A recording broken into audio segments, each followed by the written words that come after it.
Bismillahirrahmanirrahim. Assalamualaikum warahmatullahi wabarakatuh.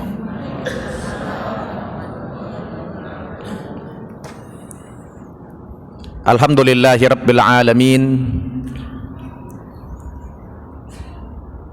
Wa bihi nasta'inu ala umurid dunya waddin. Wassalatu wassalamu ala asrafil mursalin Sayyidina Muhammadin wa ala alihi wa sahbihi ajma'in. Amma ba'd. Yang saya hormati pengurus Masjid Raya JGC, Bapak-bapak, ibu-ibu, jamaah kuliah duha Masjid Raya JGC rahimakumullah. Alhamdulillah, pagi ini atas izin dan perkenannya Allah Subhanahu wa taala kita dapat berjumpa kembali di masjid yang kita cintai ini dalam keadaan sehat walafiat dan tidak ada kekurangan satu apapun. Alhamdulillah, kita dapat hadir mengikuti taklim rutin kuliah duha di masjid ini. Mudah-mudahan Allah Subhanahu wa taala memberikan tambahan ilmu yang bermanfaat kepada kita untuk kita jadikan sebagai pedoman dalam rangka meningkatkan iman dan takwa kita kepada Allah Subhanahu wa taala. Karena di dalam Al-Qur'an, orang yang paling takut kepada Allah itu adalah orang yang berilmu pengetahuan. Innama yakhsyallaha min ibadihil ulama. Sesungguhnya orang yang paling takut kepada Allah di antara hamba-hamba ini adalah siapa, Pak? Al-ulama. Ulama itu adalah bentuk jamak dari alim, orang yang berilmu pengetahuan. Berilmu pengetahuan yang dimaksud dalam hal ini adalah ilmu syar'iyah, ilmu agama. Mudah-mudahan salawat dan salam kita senantiasa Allah sampaikan ke haribaan junjungan kita Nabi Muhammad sallallahu alaihi wasallam, kepada segenap keluarganya, sahabat-sahabatnya dan para pengikutnya. Ibu-ibu dan bapak-bapak yang saya muliakan, kaifa asbahtum? Apa kabar Bapak Ibu di pagi hari ini? Sehat? Jadi kalau ada ustadz yang bertanya kaifa asbahtum, jawabnya asbahna bi khairin walhamdulillah. Kabar kami di pagi hari ini, kami dalam keadaan yang baik, alhamdulillah. Tapi kalau sahabat-sahabat Nabi ditanya sama Rasulullah kaifa asbahtum, jawaban mereka asbahna mu'minina haqqan ya Rasulullah. Kabar kami di pagi hari ini, kami benar-benar dalam keadaan yang beriman kepada Allah Subhanahu wa taala.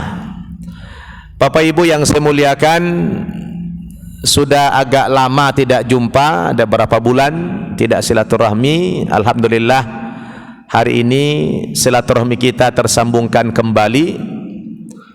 Cuma mumpung saya ingat, tadi saya mau ngambil udhu, saya taruh jam tangan saya di atas itu. Pas habis ngambil udhu kok pengen ke toilet, jam saya taruh di situ, saya ke toilet, pulang dari toilet kok jam tidak ada lagi. Nah ini saya pikir kalau masjid itu aman, ya. Mungkin kalau bukan ada mungkin siapa tahu ada yang menyelamatkan, ya. Kebetulan jamnya agak lumayan bagus sih. Agak lumayan bagus. Takutnya ada yang mengamankan tadi. Ya, kalau ada yang mengamankan boleh dikembalikan ke saya. Ya. Bukan ini. Jazakallah khair. Saya mau minta umumkan tapi udah. Makasih Pak, makasih. Ya, makasih Pak. Jazakallah khair. Iya. Karena saya yakin nggak mungkin hilang. Mungkin ada yang mengamankan, ya, alhamdulillah. Taib, kita biasanya sampai jam berapa ya?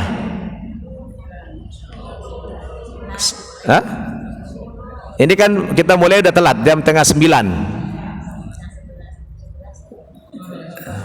Jam 12. Hah?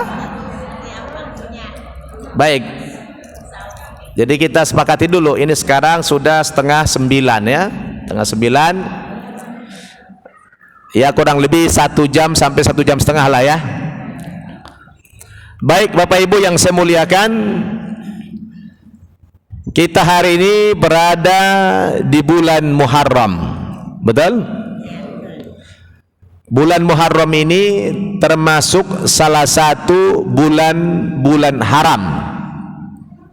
Bulan apa, Bu? Bulan haram. Bulan yang diharamkan oleh Allah Subhanahu wa taala. Sebagaimana coba dibuka Al-Qur'annya di surat At-Taubah ayat 36. Ya. Surat At-Taubah surat ke-9 ayat 36. Ini adalah keterangan tentang bahwa kita sekarang berada di bulan haram. A'udzubillahi minasyaitonir rajim. Inna iddatash syuhuri 'indallahi 12 syahran fi kitabillah yauma khalaqas samawati wal arda minha arba'atun hurum dzalikad dinul qayyim fala tadlimu fihinna anfusakum wa qatilul musyrikina. Enggak usah, sampai sini aja lah. Oke, disempurnakan ya. Wa qatilul musyrikina kaffah kama yuqatilunakum kaffah wa'lamu annallaha ma'al muttaqin. Shadaqallahul adzim. Ya, jadi dalam ayat ini dijelaskan oleh Allah bahwa sesungguhnya bilangan bulan dalam 1 tahun di sisi Allah Subhanahu wa taala itu adalah 12 bulan. 12 bulan ini yang dimaksud adalah berdasarkan hitungan hijriyah. Miladiah juga sama. Minha arba'atun hurum. Dari 12 bulan dalam setahun ada 4 bulan yang disebut dengan bulan-bulan haram. Bulan apa, Pak? Bulan-bulan haram. Kenapa dikatakan bulan haram? Karena bulan itu sangat dihormati, sangat dimuliakan oleh Allah Subhanahu wa taala.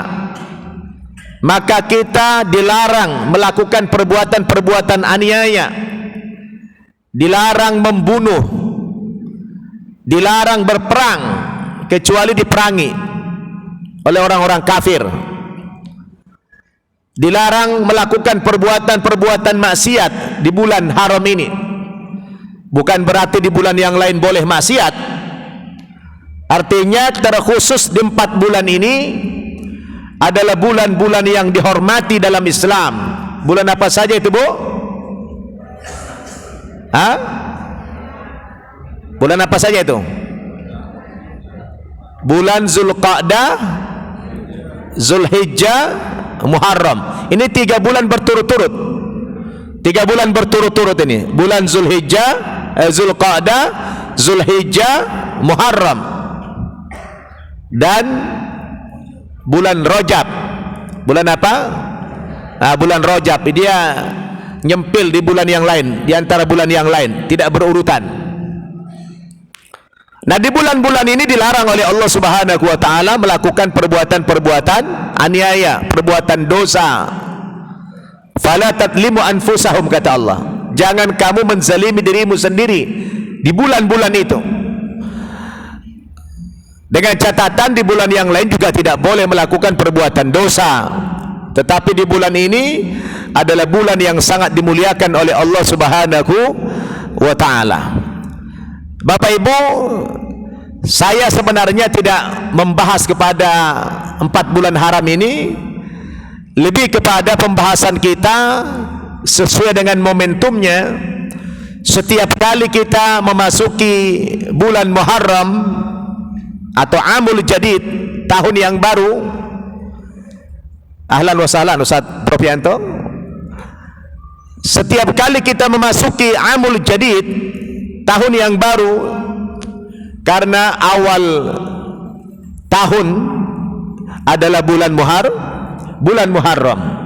Bulan Muharram kita sekarang adalah bulan pertama dalam penanggalan Islam.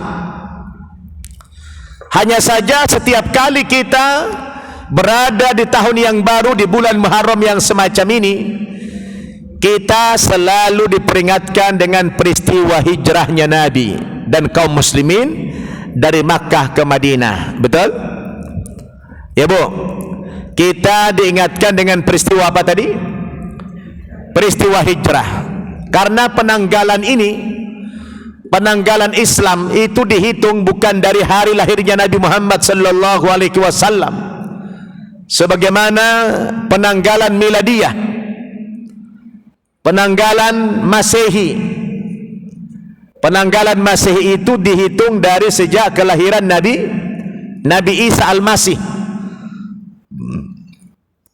Maka dikatakan tahun Masehi. Tapi penanggalan Islam bukan dihitung dari kelahiran Nabi Muhammad sallallahu alaihi wasallam, bukan dinamakan tahun Muhammadiyah. Ya, bukan tahun Muhammadiyah, tetapi dihitung dari hijrahnya Nabi Muhammad sallallahu alaihi wasallam bersama kaum muslimin dari Makkah ke Madinah. Maka penanggalan Islam itu disebut tahun Hijriyah. Sebelumnya tahun apa, Pak? Tahun apa sebelumnya? Sebelum ada tahun Hijriyah ini, masyarakat dulu menggunakan penanggalan apa? Ya, ada dua. Ada penanggalan tahun Masehi dan ada tahun gajah.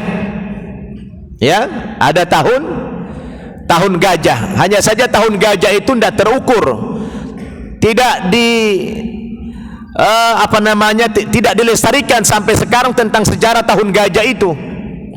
Kalau tahun miladiyah, tahun Masehi, ya alhamdulillah sampai hari ini masih diabadikan. Jadi ada dua tahun yang monumental, tahun Masehi dan tahun Hijriyah. Mungkin karena kita Muslim, tapi ada juga tahun-tahun versi Hindu, ada tahun versi Buddha, ada tahun lagi versi agama yang lain. Betul? Cuma yang populer ini karena kita mayoritas Muslim, yang populer cuma dua, tahun Masehi dan tahun Hijriyah. Kalau tahun menurut orang Hindu ada lagi, menurut orang Buddha ada lagi tahun-tahun mereka yang beda dengan tahun kita. Betul? Tetapi secara umum apapun agamanya, sekarang penanggalan internasional itu adalah penanggalan Masehi. Betul?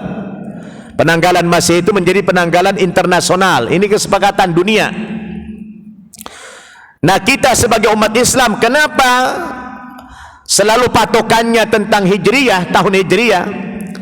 Karena seluruh penentuan ibadah dalam agama Islam ini dihitung berdasarkan penanggalan Hijriyah, bukan penanggalan Masehi. Contoh apa? Puasa itu bukan bulan Maret, bukan bulan April, tapi puasa itu di bulan Ramadan. Idul Fitri bukan di bulan Desember, tapi di bulan Syawal. Kemudian apa lagi? Haji adalah di bulan, ada berapa bulan haji? Bu, bulan haji ada berapa? Ada berapa? Kalau tadi kan inna iddatas syuhuri indallahi 12 syahran fi kitabillah. Dalam satu tahun itu ada 4 bulan, minha arba'atun hurum. Di antara 12 bulan itu ada 4 bulan yang dimuliakan, yang dihormati, yang haram melakukan perbuatan-perbuatan zalim, haram berperang dalam bulan itu, haram melakukan kemaksiatan. Nah sekarang kalau kita bicara haji, juga dia menggunakan jamak. Al-hajju ashhurum ma'lumat. Nah ini, ingat, seringkali kita salah ini. Al-hajju ashhurum ma'lumat. Haji itu bulan-bulannya telah ditentukan oleh Allah Subhanahu wa taala. Haji menggunakan jamak. Al-hajju ashhur, bukan al-hajju syahrun, tapi al-hajju ashhurum ma'lumat. Haji itu bulan-bulannya telah ditentukan oleh Allah Subhanahu wa taala. Karena dia jamak, berarti bulan haji itu bukan satu bulan saja. Ada berapa bulan, Bu? Hah? Berapa bulan?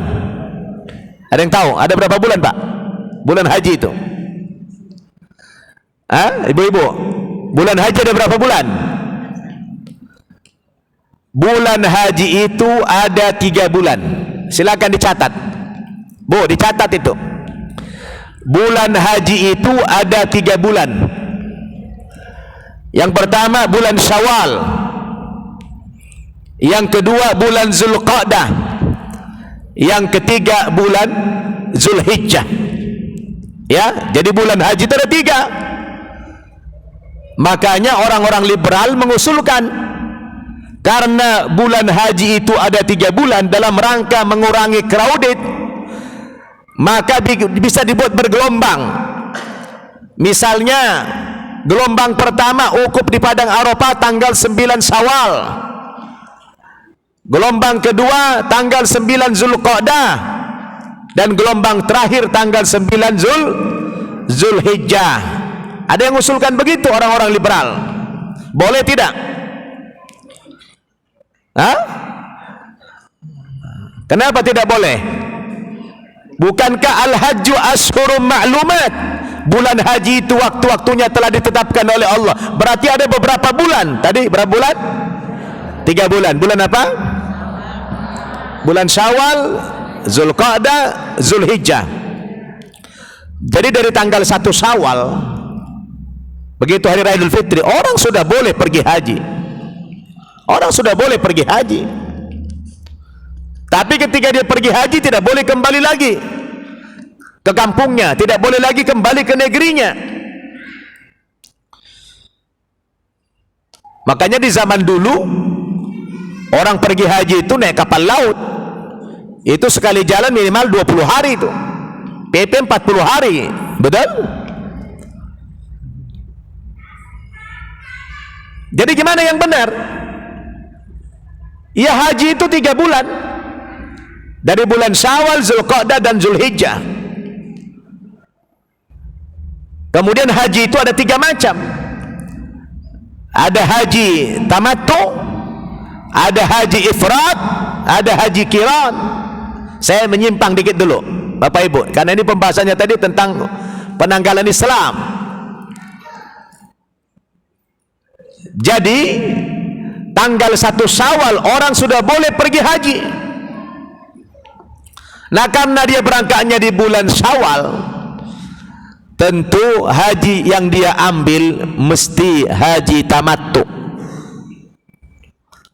Harus haji tamattu. Tidak mungkin mengambil haji ifrad. Karena kalau mengambil haji ifrad, Bapak Ibu, sejak dari tempat mikot, tempat meletakkan ihlal ihram, sampai tanggal 10 Zulhijjah, itu dalam keadaan yang berihram terus. Tidak boleh melepaskan pakaian ihramnya selama 2 bulan 10 hari. Kira-kira sanggup enggak? Ada yang sanggup, Pak? Pakai selendang ya, sama pakai rok satu, apa namanya ini, bawahan satu. Ada yang sanggup? Kalau ibu-ibu kan tidak ada pakaian ihramnya, yang penting menutup aurat dari ujung kaki sampai ujung rambut tertutup. Yang penting pakaian apa saja menutup aurat, betul? Kalau laki-laki kan harus 2 helai, nggak boleh pakai celana dalam, nggak boleh pakai kaos kutang kalau musim dingin. Masya Allah, siapa yang sanggup dari tanggal 1 Syawal sampai tanggal 10 Zulhijjah? Nggak ada yang sanggup. Maka kalau orang pergi haji di bulan Syawal, dia mesti mengambil haji tamattu. Orang yang mengambil tamattu, kata Allah, faman tamatta'a bil umrati ilal haji famastaisara minal hadi faman lam yajid fasiyamu thalathati ayamin fil haji wa sab'atin idza raja'tum tilka asyaratun kamilah. Barang siapa yang mengambil haji tamattu, tamattu itu artinya bersenang-senang, maka kalau orang mengambil haji tamattu, begitu sampai di Mekah dia wajib melakukan umrah dulu. Faman tamatta'a bil umrati ilal haji, dia mengambil umrah haji. Amalan umrah itu adalah tawaf, sa'i, tahallul.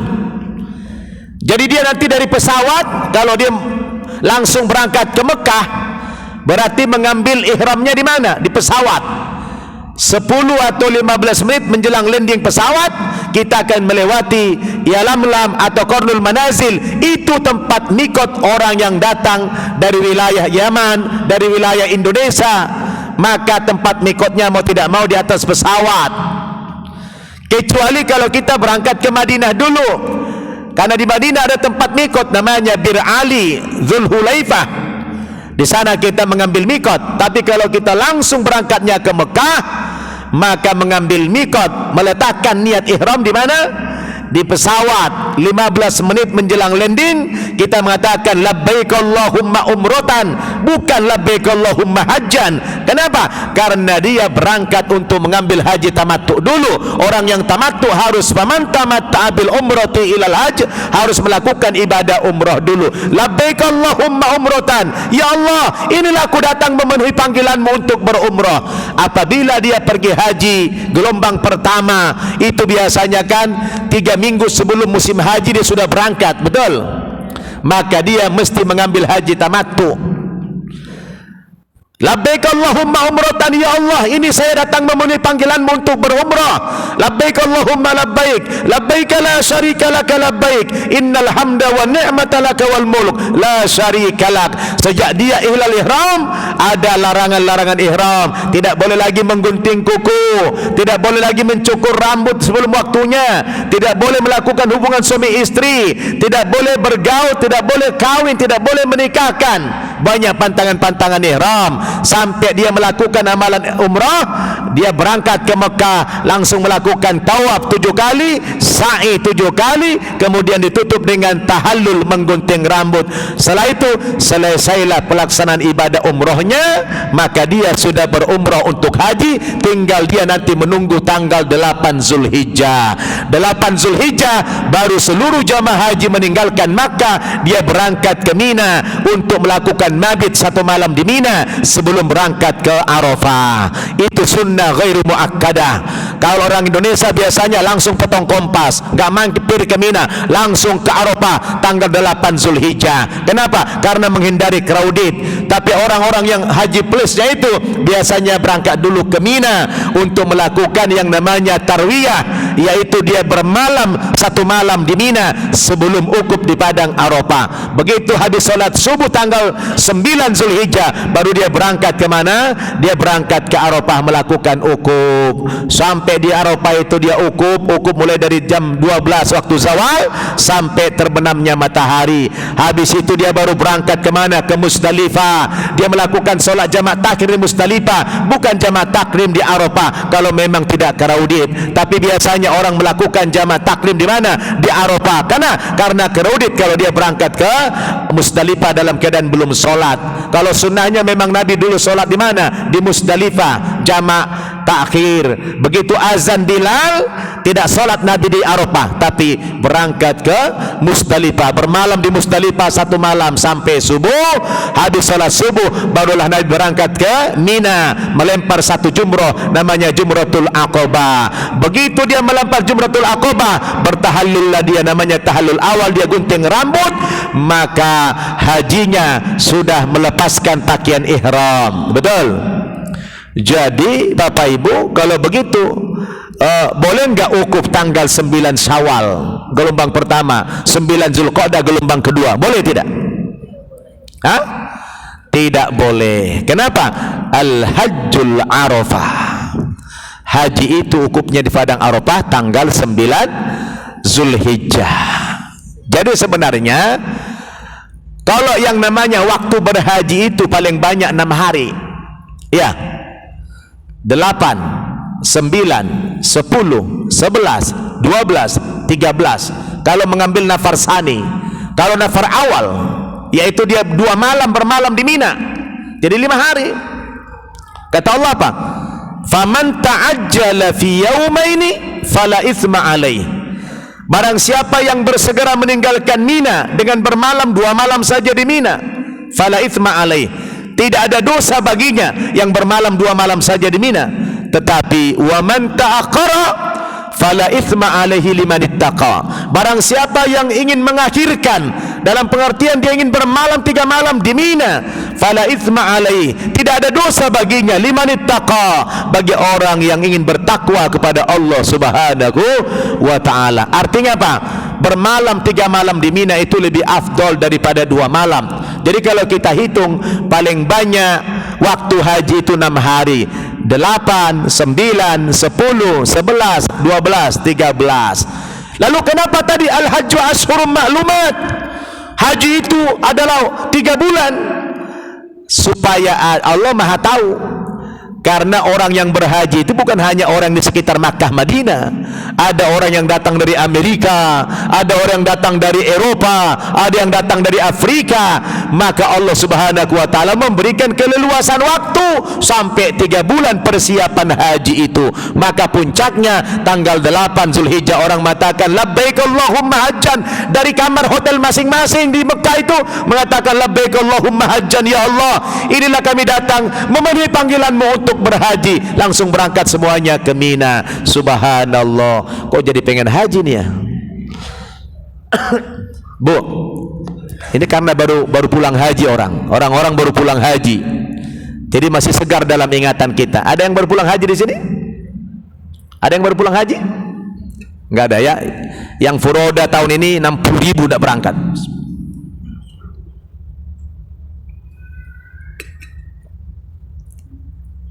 Jelas?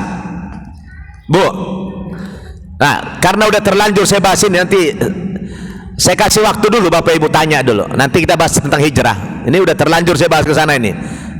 Ada yang mau nanya enggak Bapak Ibu? Seputar haji ini tadi. Ada yang mau nanya? Silakan kalau mau tanya atau komentar. Ini sebab bekal ini sangat penting bagi orang yang akan berangkat di masa-masa mendatang, haji atau umrah. Ada yang mau tanya? Silakan Bu.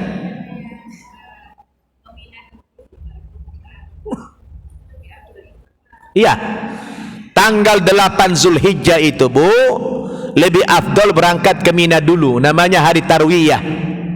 Jadi orang berangkat ke Mina dulu, sampai di Mina itu sebelum sholat zuhur. Dan orang di Mina harus 5 waktu sholat. Solat yang 4 rakaat dikosor dunal jam'i, tanpa dijamak. Jadi dikosor saja, tidak dijamak. Solat zuhur dikerjakan pada waktunya 2 rakaat, tidak dijamak dengan asar. Solat asar dikerjakan 2 rakaat di waktunya. Solat maghrib dikerjakan 1,5, boleh? Hah? Dikosor, boleh Pak? Dikosor maghrib jadi 1,5. Boleh enggak? Enggak boleh. Jadi berapa maghrib?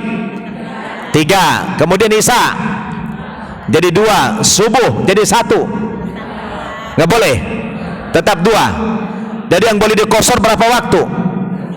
3. Apa saja? Zuhur, asar, isya. Kemudian yang bisa dijamak, ada berapa sholat yang bisa dijamak? Hah? Ada berapa yang bisa dijamak sholat? 4. Apa saja? Zuhur dengan asar, asar dengan maghrib. Bisa? Bisa nggak maghrib dengan isya? Maghrib dengan isya? Kok nggak bisa? Jadi bingung tadi. Zuhur dengan asar bisa, asar dengan maghrib nggak bisa, maghrib dengan isya nggak bisa. Jadi confuse ya.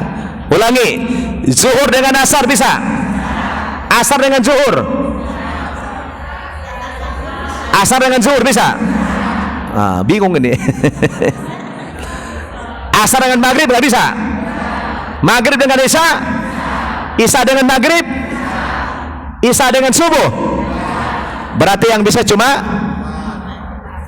zuhur asar, maghrib isya. Kalau sholat jamak takdim jelas. Jamak takhir, pertanyaan saya jamak takhir. Jamak takhir, misalnya asar dengan zuhur. Berarti yang dikerjakan apa? Yang ditakhir yang mana? Misalnya zuhur dengan asar, yang ditakhir yang mana? Zuhur yang ditakhir. Arti ditakhir apa? Diakhirkan. Yang diakhirkan apanya? Sholatnya apa waktunya? Sholatnya apa waktunya? Ini soalnya beda pendapat nih. Yang diakhirkan waktunya apa sholatnya? Oke, pertanyaan saya, kalau kita belum sholat zuhur, bepergian, berada di waktu asar, belum sholat zuhur, waktu asar sudah tiba, berarti kita belum sholat zuhur. Yang mana yang lebih dulu kita kerjakan? Asar apa zuhur? Asar apa zuhur? Sholat itu tidak boleh sungsang. Sholat tidak boleh sungsang. Sholat itu harus tertib. Sholat itu harus berurutan. Jadi tetap yang didahulukan sholat zuhur dulu, baru sholat asar. Yang ditakhir itu bukan sholatnya, yang ditakhir itu waktunya. Apa? Waktunya. Jadi waktu sholat zuhurnya yang diakhirkan ke asar. Cara pelaksanaannya tetap harus zuhur dulu baru asar. Jangan asar dulu baru zuhur, itu sungsang namanya. Ya, sholat itu harus berurutan, tidak boleh asar dulu. Tapi kan yang punya waktu asar, ya, yang punya waktu asar, tapi kan zuhur ditakhir, maka dikerjakan sholat zuhur dulu. Nah, ini ada pertanyaan. Ada pertanyaan waktu saya di Masjidil Haram waktu itu, ada jamaah bertanya, ada taklim di Masjidil Haram. Jadi, ya Syekh, fihi soal katanya. Kaifa idza syakhsun lam yusalli al-maghrib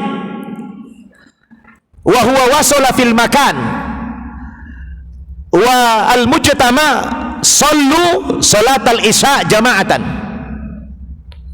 wa nahnu lam nusalli salat al-maghrib, wa kaifa hal nahnu nusalli al-isya jama'atan ma'al mujtama aw fihi khilafun niyah aw salli wahdi binafsi.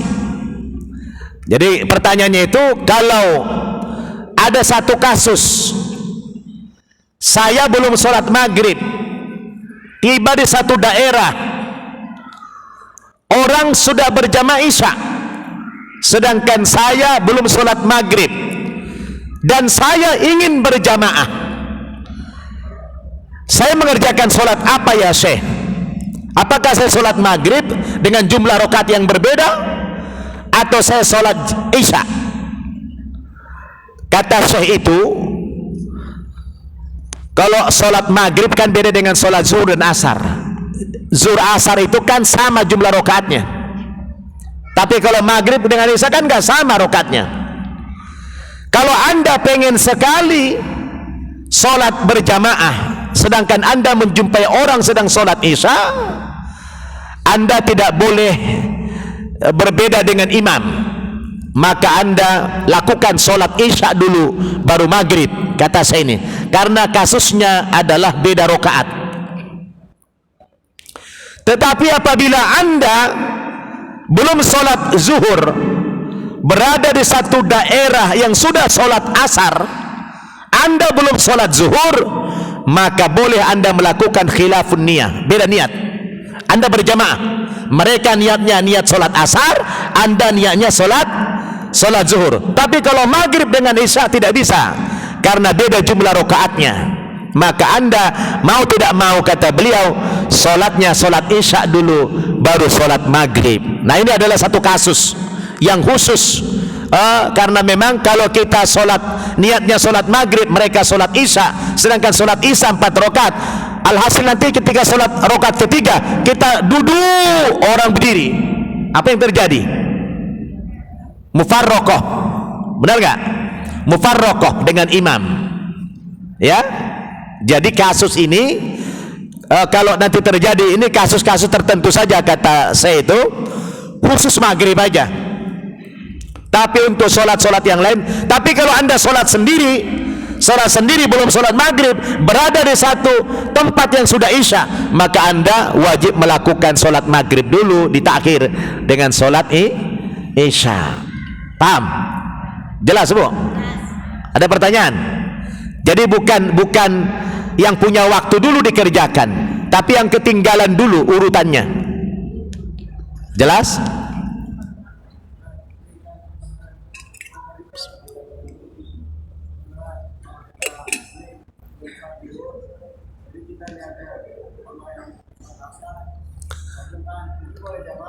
Jamaah, kita boleh jamaah, mereka sholat asar, kita niatnya sholat zuhur. Sebagaimana ada orang sholat sunnah, kita tepuk. Dia sholat sunnah, kita tepuk, kita wajib. Boleh enggak? Boleh. Dia sholat sunnah, kita wajib. Boleh enggak? Boleh. Khilafun niyah, beda niat, enggak apa-apa. Nah cuma tadi maghrib, kasusnya maghrib, rokaatnya beda bilangannya. Kalau zuhur asar kan sama, kita beda niat, gak apa-apa. Cuma kalau dia sholat sempurna, kita mesti sholat sempurna. Kalau berjamaah nggak boleh kita kosor, ya. Jadi antum misalnya sholat asar, sholat zuhur di asar, mereka asar, antum zuhur, pengen jamaah, mereka sempurna kan 4 rakaat, antum tidak boleh 2 rakaat, harus 4 rakaat juga. Kenapa? Ju'ilal imamu liutamma bih, imam dijadikan panutan, ikutan. Kalau dia 4 rakaat ya kita 4 rakaat, kalau dia bertakbir kamu bertakbir, kalau dia ruku ya kamu ruku. Makanya kalau orang imam, kan ada orang sampai ketinggalan 2 rukun, ada imam Allahu Akbar ruku, dia masih berdiri terus baca Al-Fatihah, lanjutin Al-Fatihah, Sami Allahu liman hamidah, baru dia ruku. Sahabat tidak? Tidak sah. Dia ketinggalan 2 rukun, tidak boleh. Tidak usah lanjutkan Al-Fatihahnya, karena bacaan Al-Fatihah imam sudah mewakili jamaah. Tidak usah sempurnakan. Baru Ar-Rahmanir Rahim, Allahu Akbar, ruku imam, tinggalkan Al-Fatihah, ikut ruku. Jangan lanjut nanti ditinggal sama dia, jadi 2 rukun ketinggalan kita. Sekarang pertanyaannya begini, ketika kita menjumpai imam sedang ruku, kita ikut ruku, dapat 1 rakaat apa tidak? Dapat tidak? Dapat. Yang ruku aja dapat, masa yang kita nggak sempurna nggak dapat? Kan logikanya begitu, benar nggak? Yang tidak baca sama sekali dapat, masa yang baca separuh nggak dapat? Nah, kan begitu cara berpikirnya. So ada orang jamaah ditungguin sama dia sampai selesai Al-Fatihahnya. Mana baca Al-Fatihahnya khusyuk banget lagi. Udah Sami Allahu liman hamidah belum ruku-ruku ini orang. Nah, ini seringkali jamaah. Bu, kalau sholat jamaah tidak mesti kosor, ya. Jadi orang yang jamaah itu tidak mesti dikosor. Kosor mesti dalam keadaan musafir. Syarat mengkosor sholat mesti dalam keadaan yang musafir, bepergian. Tapi kalau orang jamaah tidak mesti dalam bepergian.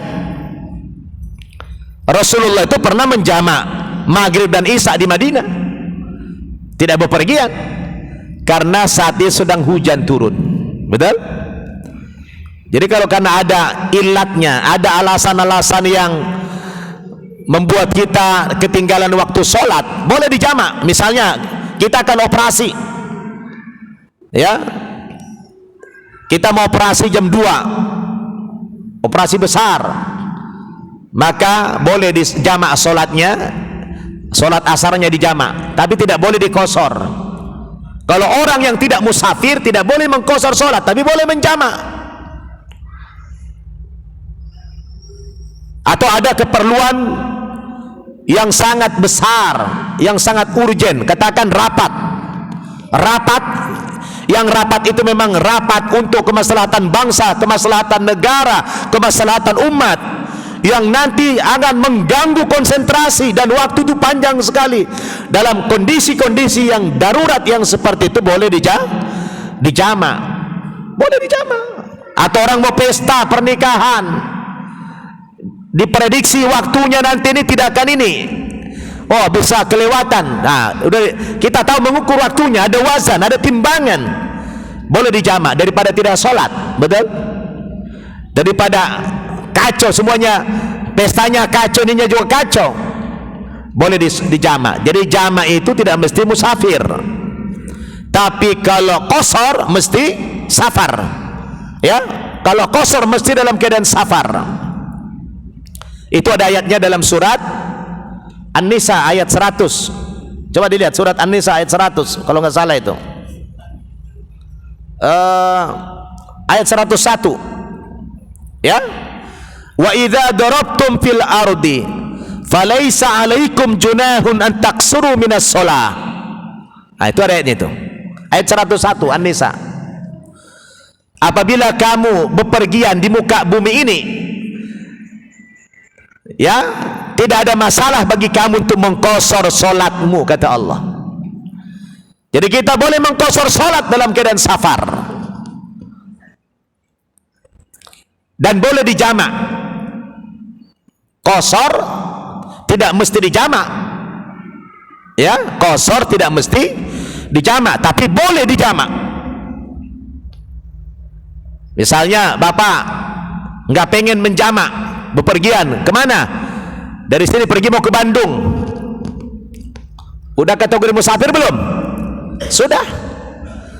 Di rest area bapak ibu melakukan sholat zuhur, tidak jamak, cukup kerjakan sholat zuhur 2 rakaat dikosor. Sholat zuhur 2 rakaat.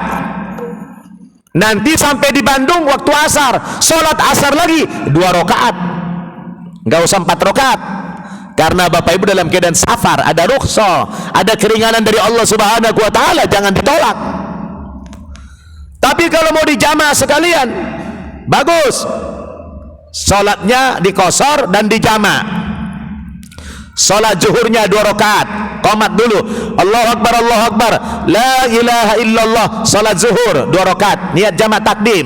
Begitu salam kanan kiri, berdiri lagi, qomat lagi, Allahu Akbar, Allahu Akbar, la ilaha illallah, sholat asar lagi 2 rakaat, salam, selesai. Berarti sampai di Bandung dah usah sholat asar lagi. Kenapa? Sudah dikosor dan dijamak. Islam begitu memberikan kemudahan. Time tuh, wah deh, kayak mengajar jadinya ini. Jelas bapak ibu? Jelas? Ada pertanyaan? Ini gak apa-apa, kata santai aja. Saya tadi bicara mau hijrah, tapi nanti dibahas, masih banyak waktu.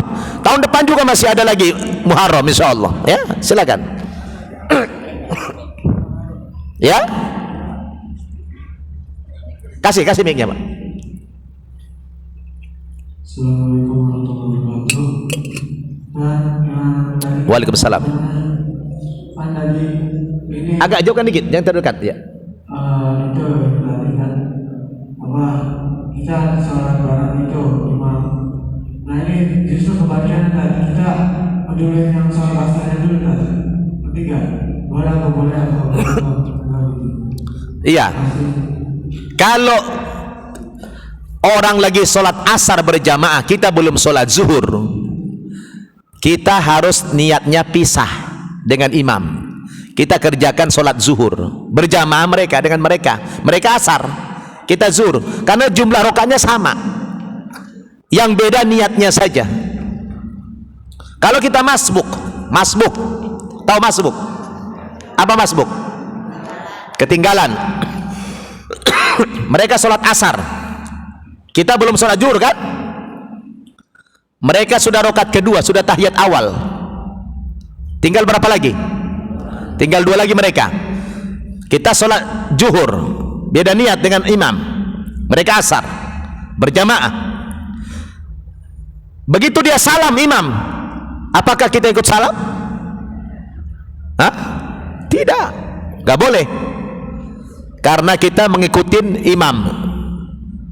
Kita tidak boleh niatnya kosor ketika sholat yang sempurna imam. Yang boleh dikosor nanti asarnya, zuhurnya tidak boleh dikosor. Kenapa? Karena berjamaah harus ikut imam. Imam yang sempurna, kita harus sempurna. Maka ketika dia salam, kita wajib menambah 2 rakaat lagi sholat zuhurnya, jadi 4 rakaat. Berdiri lagi qomat, sholat asar, kan belum asar tadi. Asarnya dikerjakan kosor 2 rakaat, ya. Jadi zuhurnya 4 rakaat, asarnya 2 rakaat. Kenapa 4 rakaat zuhurnya? Karena berjamaah ikut imam. Andaikan kita sendiri atau berjamaah dengan orang yang juga musafir, ya 2-2. Zuhurnya ngambil 2, asarnya ngambil 2. Tapi karena kita berjamaah ikut mukim, dia 4 rakaat, ya kita harus 4 rakaat. Itu namanya mufarraqah. Kalau kita ambil 2, dia 4, kita ambil 2, itu namanya membangkang sama imam, bughat. Itu tidak boleh bughat itu. Jelas? Hah? Paham tuh? Ada pertanyaan lagi? Ada yang bingung? Waalaikumsalam ya. Waalaikumsalam ya.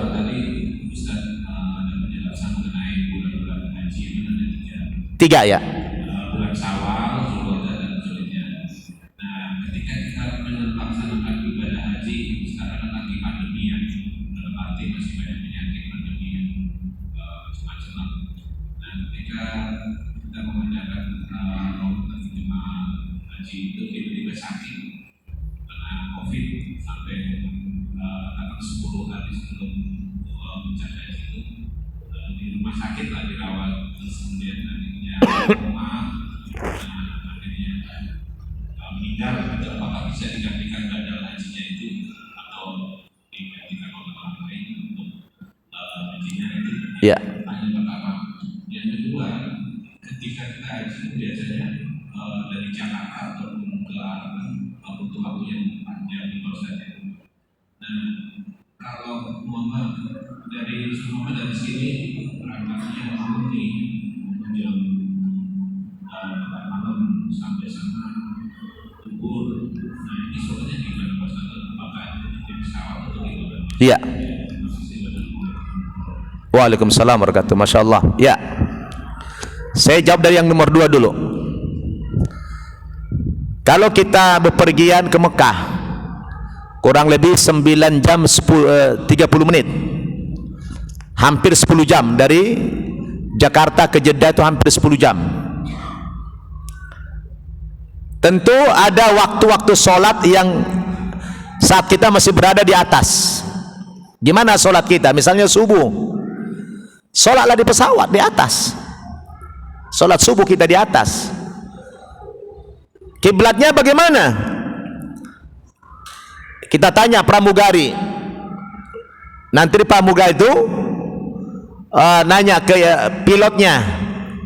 Kalau kita menggunakan Saudi Airlines, di pesawat di paling belakang itu ada musolanya.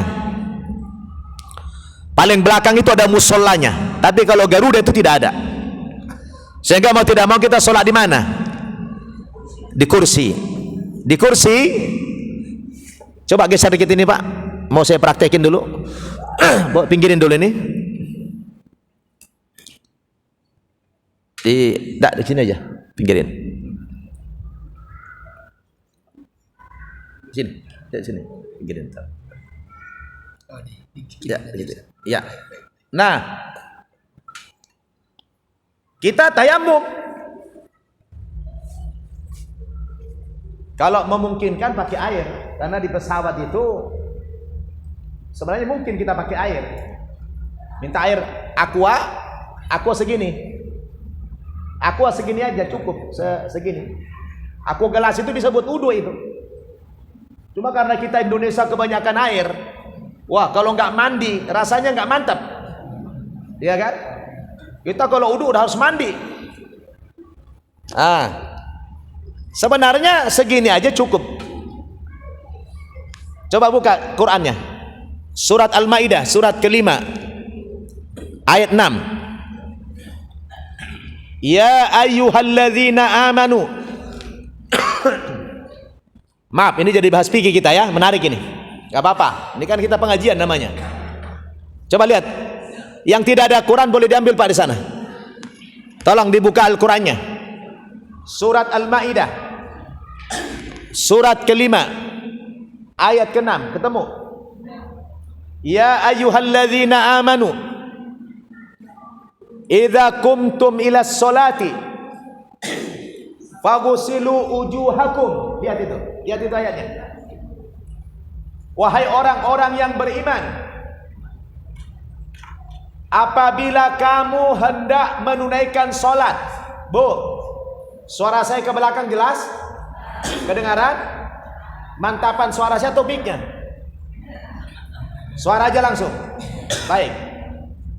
Wahai orang-orang yang beriman, apabila kamu hendak menunaikan sholat, maka berwudulah. Berwudu di sini apa yang dibasuh? Apa yang dibasuh? Faghsilu wujuhakum. Apa? Faghsilu wujuhakum. Basuhlah mukamu. Muka itu mulai dari sini. Saya nggak usah buka dah, nanti ketahuan bolong-bolongnya. Ya, angkat aja gini, supaya nggak ketahuan. Faghsilu wujuhakum. Ini rukun wudu. Ini kalau kita misalnya darurat. Wahai orang-orang yang beriman, apabila kamu hendak sholat, berwudu, faghsilu wujuhakum. Basuhlah mukamu. Muka ini semua muka. Kalau jenggotan ke saya harus basah semua jenggot. Ini muka nih, semua. Mulai dari tumbuh rambut sini sampai seluruhnya. Sampai belakang ini buka. Kalimatnya basuh. Kalau basuh harus basah. Wa aydiyakum ilal marafiq. Yang itu pertama. Yang kedua apa? Wa aydiyakum ilal marafiq. Kedua tanganmu sampai ke siku. Sampai ke siku. Kalau orang berwudu begini, itu benar apa salah? Salah. Karena perintahnya sampai ke siku. Berarti sikunya dulu apa belakangan? Belakangan. Karena dari mana kamu? Dari belakang ke depan. Berarti yang depannya terakhir, betul? Ayatnya apa? Wa aydiyakum ilal marafiq. Kedua tanganmu sampai ke siku. Berarti siku itu terakhir. Yang benar gimana? Gini. Tuh. Kalau begini berarti bukan ilal marafiq itu. Ilal asabi, ke apa namanya? Ke jari-jari. Tapi ke siku ini. Berarti harus gini, kalau dari keran ambil gini, atau dari siku bisa gini. Satu kali saja, yang wajib satu kali. Jadi kalau kita di pesawat cukup ini. Nggak usah kumur-kumur. Nggak usah kumur-kumur. Karena perintahnya apa? Hai orang-orang yang beriman, apabila kamu mau sholat, faghsilu wujuhakum. Langsung muka saja. Yang pertama niat wudu aja. Langsung basuh mukamu. Tak ambil nih air ini, tak ratakan ini. Sekali aja. Wa aydiyakum ilal marafiq. Kedua tanganmu sampai ke siku, lihat ini, sampai ke siku. Sekali aja, tak ratakan. Ambil lagi kiri, ratakan. Lihat ayatnya. Wamsahu biru'usikum. Dan usaplah kepalamu. Ru'us, bukan rambut, ingat, bukan syar. Nah, ini kadang-kadang kita yang diusap rambut. Kalimatnya, maka kita kembali kepada teks ayat. Ya, teks ayat apa? Wamsahu biru'usikum. Usaplah, bukan basuh. Kalau muka, basuh ayatnya. Tapi ketika kepala, boleh saya buka lah. Tapi jangan lihat jeleknya. Gak apa-apa dah. Ya, namanya udah tua beginilah. Sok tua. Nah, wamsahu. Karena kalimatnya wamsahu, mengusap, bukan membasuh. Kepala bukan rambut. Wamsahu biru'usikum, dan usaplah kepalamu. Ambil air, karena dia perintahnya mengusap bukan membasuh, jangan basah. Ambil air, tumpahkan. Tak, ini ambil, ini masuk sini. Tarik lagi ke depan. Tak, itu namanya mengusap, bukan membasuh. Membasuh muka. Paham tum? Ada yang begini-begini, boleh enggak? Mazhab Syafi'iyah alal aqal, gitu boleh, paling sedikit itu boleh, mazhab Syafi'iyah. Tapi kalau kita kembali kepada teks, ini kembali kepada teks ayat nih. Ini teks ayat. Wamsahu biru'usikum, usap. Jadi sebenarnya mudah kali. Jadi kita enggak usah debat-debat. Apabila kamu punya masalah tentang hukum, kembali kepada teks ayat aja dulu. Kan simpel kan? Nah, kalau nanti ada yang rumit-rumit baru tanya ulama. Karena Quran itu ada namanya qat'iyud dalalah, ada dhanniyud dalalah. Ada dalil yang sudah qat'i, yang tegas, enggak perlu tanya ulama-ulama, enggak perlu penjelasan yang rumit-rumit. Karena dia sudah qat'i, setiap orang yang punya akal sehat bisa memahami dengan mudah. Contoh apa? Qul huwallahu ahad. Qat'i, katakan ya Muhammad, Allah satu. Tidak usah nanya ulama. Ustaz, Allah itu satu. Gimana Ustaz? Tidak usah nanya lagi. Satu ya sudah satu. Islam itu mudah, betul? Nah, wamsahu biru'usikum, usap kepalamu. Baru apa? Nggak ada perintah telinga di situ. Kepala aja dulu, kan yang wajib. Baru apa? Wa arjulakum ilal ka'bain. Lihat ini. Dan kedua kakimu sampai mata kaki. Jadi nggak boleh begini. Yang mana dulu? Ujungnya dulu, karena sampai ke mata kaki. Berarti mata kakinya belakangan. Jadi mau nggak mau begini. Ambil airnya dari depan dulu, baru terakhir di mata kaki belakang. Bukan sampai ke lutut. Ini aja nih. Jelas Bu? Itu kalau di pesawat. Jadi sebenarnya kita boleh wudhu di pesawat. Yang dilarang itu kan itu daerah listrik. Yang dilarang itu kalau kita main-main air. Cukup minta bawa air ke toilet itu segini, ya, langsung muka, nggak usah kumur-kumur. Tidak usah seperti 4 aja anggota tubuh, anggota badan kita yang wajib wudhu. Muka, tangan, kepala, kaki. Tentu dalam waktu yang normal seperti di sini, ikuti sunnah Nabi. Berkumur dulu, kemudian menghirup air, ikuti sunnah yang normal. Tapi dalam keadaan kayak di pesawat tadi, kita cukup bisa. Nah, kalau tayamum, misalnya nggak bisa lagi tayamum. Tayamum dalam ayat itu apa? Dengan debu yang suci. Pastikan dengan debu yang suci. Nah, yang paling bagus, apakah di pesawat itu ada debu? Ya mungkin ada, tapi kan tiap hari bersihin. Yang lebih aman kalau mau bepergian, ambil tisu, taruh tisu itu ke ke debu yang suci, kantongin, ya, kantongin tisunya. Nanti kalau di pesawat, ya gini, pesawat tinggal buka tisu ini. Karena di karpet-karpet itu kan diapa semua itu, dan kurang praktis. Kemudian di orang main ini aja, maaf, di gini, memangnya ada debu di situ, lap-lap terus itu. Nah, jadi tisu nih, kayak mana tayamum? Tayamum nih, lihat, ya, tayamum, niat tayamum dalam hati aja, an-niyatu bil qalbi, niat dalam hati. Lihat nih, tayamum, bismillah, tak. Kalau terlalu banyak debunya gini atau di ini, baru ke muka, lihat, ya, sekali aja, baru tangan, gak usah 2 kali, tangan sekali, tak, ini sampai pergelangan aja. Nah, pergelangan saja, bukan ke sini. Ini anggota wudu. Kalau ke sini wudu. Tayamum itu di ini aja, sekali aja, tak, Bu, lihat tadi, tak, tipisin, ya, nih, nah, udah sekali aja. Sholat, Nah, sholat di pesawat kayak mana? Kan kalau pakai Saudi itu bisa apa namanya? Kalau Saudi ada musolanya, tapi kalau Garuda tidak ada. Akhirnya mau nggak mau kita sholat di kursi. Bagaimana cara di kursi begini? Pastikan niat kita menghadap kiblat. Kita niatnya menghadap karena sholat, syarat sahnya sholat menghadap kiblat. Kalau kita tidak tahu kemana kiblat, yakini bahwa saat itu kita sedang menghadap ke kiblat. Yakin? Baru katakan sholat subuh, Allahu Akbar.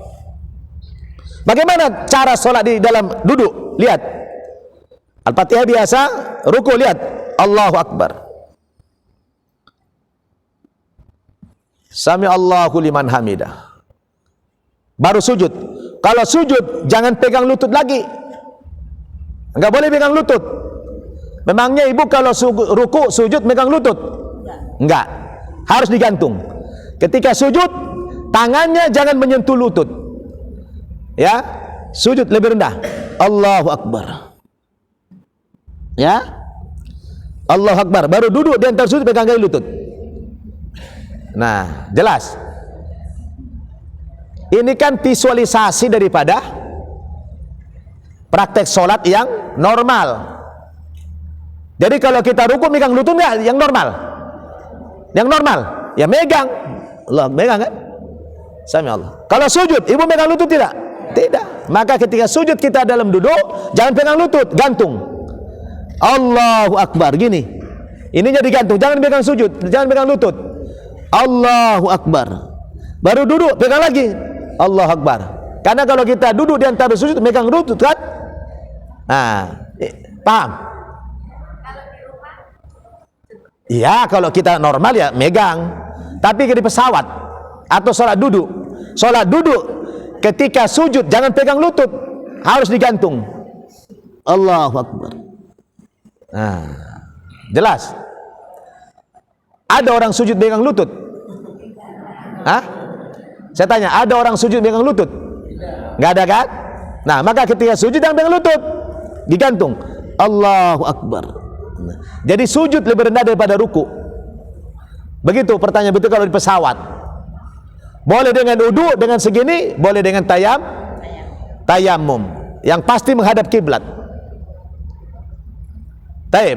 Kemudian pertanyaan beliau yang pertama tadi. Kalau orang pergi haji, orang tua kita pergi haji, tiba-tiba kena COVID seperti kemarin, belum sempat melaksanakan ibadah haji sudah meninggal dunia. Apakah yang bersangkutan sudah haji? Belum. Baru niat haji. Baru niat haji. Lalu apakah anaknya boleh menghajikan badal orang tuanya? Boleh. Dengan syarat anaknya sudah haji dulu. Jadi anaknya sudah haji dulu, sudah pernah haji anaknya. Orang yang boleh membadalkan haji adalah yang bersangkutan sudah haji. Bolehkah orang lain yang menghajikan yang sudah haji? Ya boleh-boleh saja. Cuma dalam asbabul urud, ya, dulu sejarah adanya badal haji itu ketika sahabat di Madinah lapor kepada Rasulullah, ya Rasulullah, ibuku sudah tua renta dan dia pengen kali pergi haji, tapi dia tidak mampu pergi haji karena udah tua renta. Boleh nggak saya menghajikan atas nama dia? Boleh, asal kamu sudah haji, kata Rasulullah. Nah, sebenarnya itu yang terbaik adalah anak kandung yang menghajikan orang tuanya. Kalau orang lain, saya khawatir motivasinya itu materi, dan itu yang banyak terjadi ya tawar menawar. Nah, saya pengalaman Pak, karena saya sebelum COVID itu saya kebetulan dulu ya rutin lah pergi haji, membimbing haji gitu, bawa travel wahana plus gitu. Ya kadang-kadang tuh objekan para mutawif. Ditanya, mau badal haji enggak? Badal haji enggak? Kalau badal haji sekian juta. Jadi pada akhirnya niatnya itu cari uang. Bahkan ada lagi yang niatnya mencari uang dari apa? Dari dam. Kenapa? Faman tamatta'a bil umrati ilal haji famastaisara minal hadi. Orang yang mengambil haji tamattu, yaitu dengan berumrah dulu baru dia berhaji, maka yang bersangkutan wajib membayar dam, menyembelih seekor kambing. Faman lam yajid, kalau dia tidak mampu membayar seekor kambing, fasiyamu thalathati ayamin fil haji wa sab'atin idza raja'tum. Boleh diganti dengan puasa 10 hari. Cara pelaksanaannya 3 hari berpuasa selama di tanah suci dan 7 hari berpuasa setelah kembali ke tanah air. Tilka asyaratun kamilah, itulah 10 hari yang sempurna kata Allah Subhanahu wa taala. Jadi orang yang mampu membayar dam, lebih afdal bayar dam, menyembelih seekor kambing. Kalau nggak mampu baru puasa. Nah ini yang banyak digunakan, disalahgunakan oleh mutaif kita. Dipungutin dam. Tiba harinya bukan menyembelih kambing, yang disembelih ayam. Kenapa? Kata dia dam itu artinya darah. Yang penting berdarah. Ayam juga berdarah. Masya Allah. Akhirnya banyak orang-orang Indonesia yang di sana itu jadi kaya raya. Saya itu pernah Pak, Bu, tapi ini jadi gibah ini, tapi perlu disampaikan. Saya pernah punya pengalaman diundang ceramah haul di satu daerah di Jawa Timur. Saya sudah sebutkan namanya di mana. Satu daerah di Jawa Timur. Diundang ceramah saya ke sana. Beliau ngefans sama saya. Sering nonton ceramah-ceramah saya di YouTube katanya. Diundang saya ke Jawa Timur. Begitu sampai di rumahnya itu undangannya ribuan orang. Ramai sekali. Semua orang itu yang datang dikasih makan. Rumahnya ada 3 mewah-mewah. Mewah sekali. Itu tinggalnya di kampung, di desa banget, tapi rumah itu sangat mentereng, beda dengan yang lain. Rumahnya mewah, besar. Lalu saya tanya yang undang saya ini, kalau boleh tahu Pak, Bapak kerja di mana? Karena penampilannya tidak nyentrik. Kalau lihat rumah dengan orangnya tidak nyambung. Rumahnya gagah, orangnya biasa saja. Dia bilang saya kerjanya di Mekah Pak. Oh, kerja apa Bapak di sana? Jaga toko emas, orang Arab. Oh, jaga toko emas. Jaga toko emas itu berapa ya gajinya? Ya paling sekitar 5 juta lah kalau dirupiahkan. Ya sebanyak-banyaknya 6-7 juta lah. Ya. Oh Bapak di Mekah? Iya. Saya Pak tiap tahun ke sana, saya bawa jamaah umroh, jamaah haji. Saya bilang, boleh kita jumpa nanti? Wah, bagus sekali Pak Ustadz katanya kalau kita jumpa di sana. Langsung dikasih nomor HP-nya. Gak lama saya pergi haji waktu itu. Saya WA dia, Pak, saya sekarang lagi ada di Mekah nih. Waktu itu masih ada pasar Seng. Tahu pasar Seng? Pasar Seng itu, pasar Seng itu tahun 2006 masih ada pasar Seng, kayaknya dibongkar 2007. Jadi di yang namanya Tower Zamzam itu belum ada dulu, itu pasar Seng itu semua. Yang namanya Darut Tauhid itu belum ada, Darut Interkontinental itu belum ada itu. Yang ada baru Hotel Hilton. Nah itu pasar Seng. Jadi memang Seng apanya? Atapnya. Jadi yang kasih nama pasar itu kita, pasar Seng. Semua benda-benda di sana yang bikin nama orang Indonesia itu, ya pasar Seng katanya. Itu sekitar tahun 2006. Saya kabari dia, kayaknya bukan WA, apa SMS deh kalau salah. Dulu belum ada WA kayaknya. BBM ya? Lupa saya. Pokoknya tahun 2006 itu lah. Saya kasih tahu dia, datang beliau ke hotel. Apa beliau katakan? Ustaz, antum bimbing jamaah? Iya. Berapa banyak? Kurang lebih 300. Ustaz, itu damnya kasih ke saya. Saya langsung memori saya menerawang kemana-mana. Iya, saya langsung suzon gitu. Kasih ke saya, diuber-uber saya sama dia. Pokoknya ndak berhenti, saya ditelepon terus. Kasih ke saya damnya, kasih ke saya damnya. Saya langsung mikir, jangan-jangan bapak ini bikin rumah mewah-mewah di kampung dari hasil dam ini. Karena kerjanya di sana cuma pelayan toko.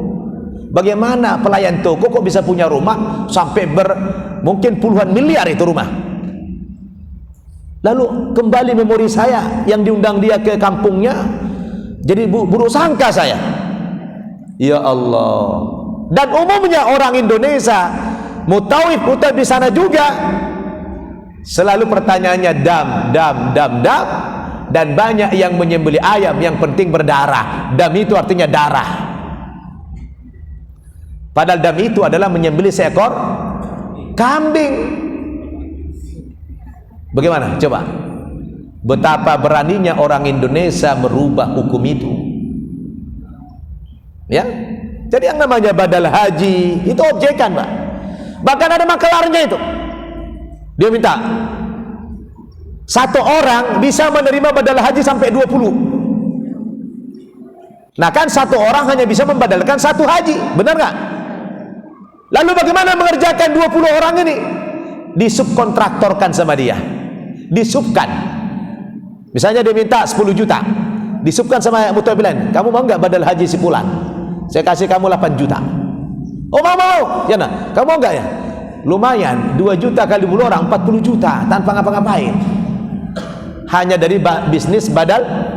Itulah kerjaan orang Indonesia, Bapak Ibu. Makanya kalau kita lihat bencana ke negeri ini luar biasa.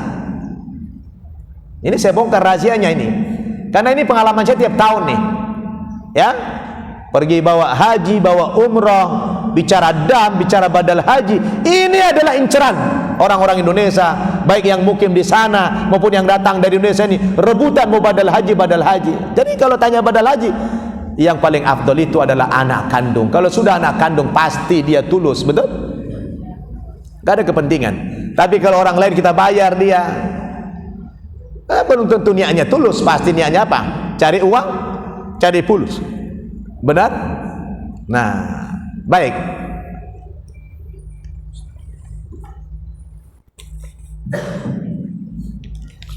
Saya belum bahas hijrah tadi. Jadi menarik ke sini nih ya. Waktu udah habis lagi. Baik, nggak apa-apa. Silakan. Ya, silakan. Waalaikumsalam. Apa tadi ini berkaitan dengan kosong jamaah tadi? Misalnya kita ada kosong jamaah, kita berangkat di waktu zuhur, kemudian di suatu tempat kita asumsikan nanti akan sampai malam lagi ya. Ternyata jalan lancar sampai tempat waktu usia asal masih ada. Ketika sudah kita laksanakan jamaah kosong, apa kita karena masih ada waktu harus sholat asar lagi atau tidak? Iya. Iya, tidak perlu sholat lagi. Tidak perlu sholat lagi kalau kita sudah sholat qashar walaupun waktunya masih panjang. Karena kita kan dalam musafir. Musafir itu tadi ayatnya. Ya. Jadi kita boleh mengqashar. Ya sudah barang tentu kadang-kadang kita sampai di tempat masih sore. Katakan waktu asar jam 3.20. Sampai kita di sana jam 3.50 misalnya, kan panjang waktunya. Tapi karena di jalan tadi kita sudah sholat asar, maka tidak usah disolat lagi, karena udah Allah berikan rukhsah kepada kita, sudah sah, alhamdulillah. Kecuali ada orang yang pengen berjamaah, minta sedekah sama kita. Dia mau sholat asar, kita udah sholat. Aduh, saya nggak enak kalau saya sholat sendiri, pengen kali saya berjamaah. Antum udah sholat? Udah. Mau sedekah nggak sama Allah? Mau sedekah nggak sama saya? Ayo, ikut saya berjamaah. Boleh nggak? Boleh, jadi sedekah. Nah, kenapa? Yang kayak begitu boleh, Pak. Tapi kalau tidak ada permintaan begitu, nggak usah. Karena sholat asar kita tadi sudah sah diqashar pada saat sholat zuhur. Tapi ingat, Kalau musafir itu kosornya tidak boleh di rumah.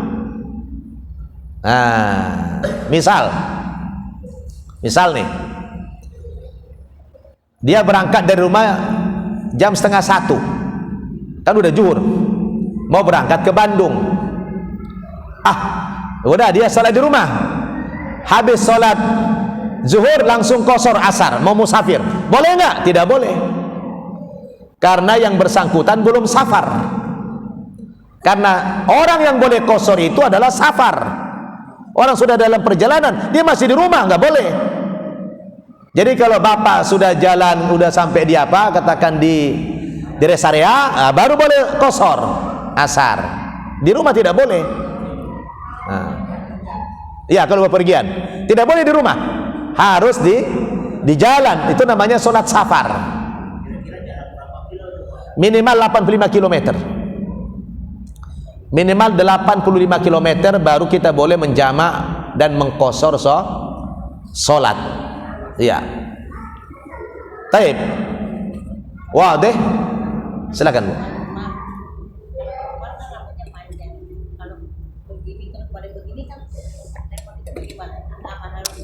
Ya ke belakang aja nggak apa-apa. Iya.